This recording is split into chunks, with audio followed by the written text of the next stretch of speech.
कि महरौर दया होई इहे बाटे आसारा पूजा करे खातिर आइल बानी बलियारा सारा कि माई तोहर दया होई इहे बाटे आसारा पूजा करे खातिर आइल बानी बलियारा सारा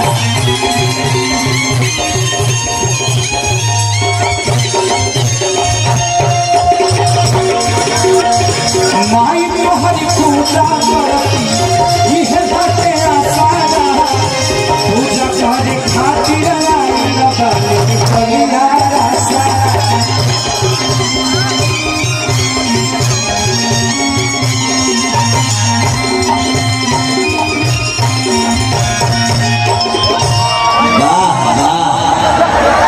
कि दर्शन पाके तो भगिया जागेला। थोड़ा सा साइड दे दीजिए ताकि नहीं तो जितना उधर लेट होगा उतना कार्यक्रम में भी लेट होगा। तो माइके लागल बाने नीमिया पर झुलुआ बनल हागा झुलुआ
भैया पानी काहे फेंक रहे हो?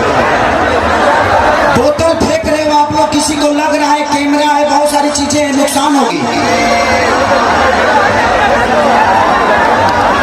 हाँ थोड़ा सा देखिए, यहाँ थोड़ा सा जाम है, खाली कर दीजिए आप लोग यहाँ का जाम, ताकि दुल्हा दुल्हन आ जाएंगे। पूरा खाली है, थोड़ा सा जाम है तो थोड़ा सा साइड हो जाइए ताकि पथ से लोग आ जाए।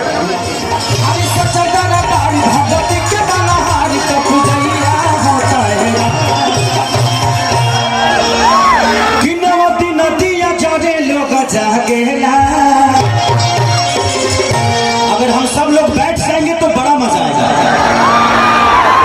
ये कार्यक्रम और ये बोतल फेंकना फेंकनी बंद करिए, नहीं तो कार्यक्रम चल तो रहा है लेकिन चलेगा कितना देर इसका गारंटी नहीं है।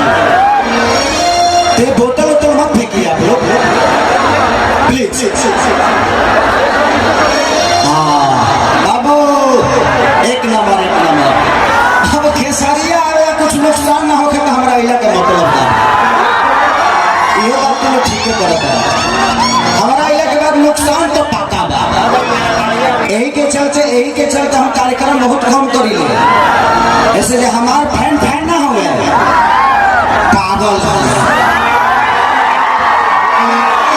आप लोगों का पागलपंती, लेकिन ये पागलपंती ठीक नहीं है। बोतल फेंकने वाला पागलपंती ठीक नहीं है। आप मुझसे प्यार करिए।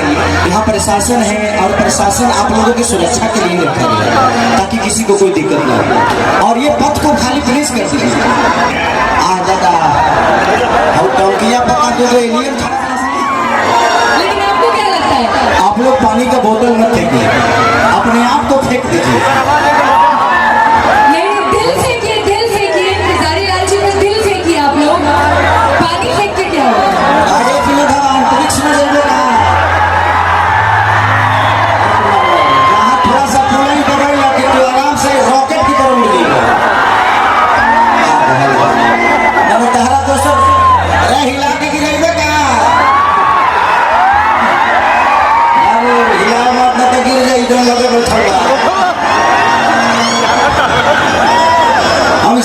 इंडिया के धरती पे आते हैं, मेरा गांव तो बगली में है, तो मुझे कभी ये महसूस आप लोगों ने नहीं होने दिया कि खेसारी आपके घर का बेटा नहीं है। हमारे बड़े भाई राघवेंद्र भैया, जिनके सौजन्य से कार्यक्रम हमेशा, और मेरे बड़े भाई उमा शंकर